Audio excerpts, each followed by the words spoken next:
We're jumping in with the Vindicator, making our way through the medium mechs for the 3028 technical manual, and I regularly play the Vindicator. I have to say the old tech manual, the old design of the Vindicator, the pose, the metal miniatures, it's kind of a weird looking mech. It looks like some sort of like spacey type space robot. It's not the best pose, and the head armor, the head appearance of it, is it hard to take seriously? Now, I'm not usually one for the visuals. I like a lot of designs, but I have to say in 3028, the updating of the visuals, which leads us into the catalyst plastics as we get more and more of those, the Vindicator should look a lot more scary. It should not look like its legs are too small and it's got spindly arms and some kind of like samurai type helmet. It's not House Kurita from that perspective.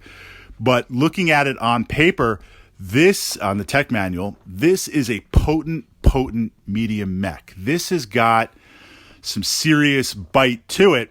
So the question is, how are we going to use this mech aggressively? How are we going to utilize it? So what we see now at 45 tons, we're kind of moving into medium mech tonnage proper. We've got that nice matrix of enough tonnage that after you fill out the fusion engine, get some decent speed, put on the jump jets, put on the systems, give you that ejection seat ready to go, you've got enough that you can experiment and mount on some decent weapons. You can mount on some decent stuff. So it's interesting to see medium mechs are, of course, being the workhorse of the inner sphere. You've got some mechs that can put out firepower. Let's look at the Vindicator. The first thing is 464. Run, walk, run, jump. We've got jump jets. That opens up a lot of tactical flexibility because what we see with light mechs, generally speaking, I mean, you might have to get aggressive with a light mech. Light mechs generally use the jump jets to get the heck out of there. They utilize the speed, and then if they get caught because they ran down that alley, they jump out of there. As we become more aggressive with mediums, because now we've got some weapons, we've got some armor, we can be tactically a little bit more aggressive.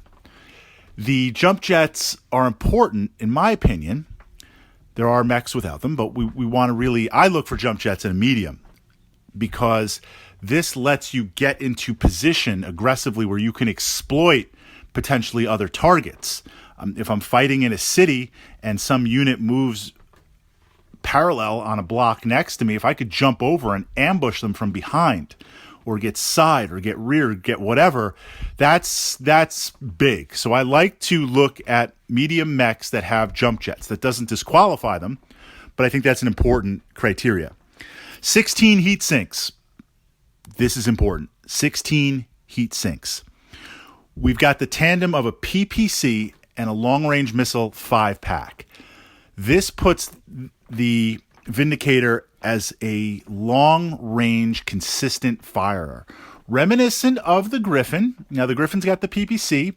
It upgrades the pack for the LRM 5 to a 10, but that's all the Griffin has. The Griffin's a long-range machine, and the Griffin, as mechs close to it, it wants to stay at an optimal distance because you've got to worry about those minimums. Vindicator does not have to worry about those minimums and can actually, I'm going to propose, ignore those minimums because of the heat sinks. So that little side tangent on the Griffin was important because it frames it. We've got the LRM, we've got the PPC. We've got 16 heat sinks. That means I'm firing that PPC every single turn. I'm putting potentially 10 down every single turn. I'm firing that long-range missile 5-pack. I could do indirect. I could. Doesn't have the bite of a 10 or 15 or a 20-pack. Doesn't have the tandem of 220s, but this is not a longbow or an archer where I'm going to look to aggressively indirect. But I'll put it up there. We'll put it as a footnote on the Tactica list. I'm going to start battering you at range. As we get closer, now I've got a medium laser. I've only got one. Would like two, but I'd like a lot of things, but we have a medium laser and a small laser. Where I say ignore the minimums or ignore the heat, I'm going to, at close range, be firing that medium laser. I'm going to be firing that small laser. I'm probably going to be firing the PPC also before we run the calculations because of minimums and movement and this and that. Like, I'll need 12s to hit you. I'll take that shot. I'll take it.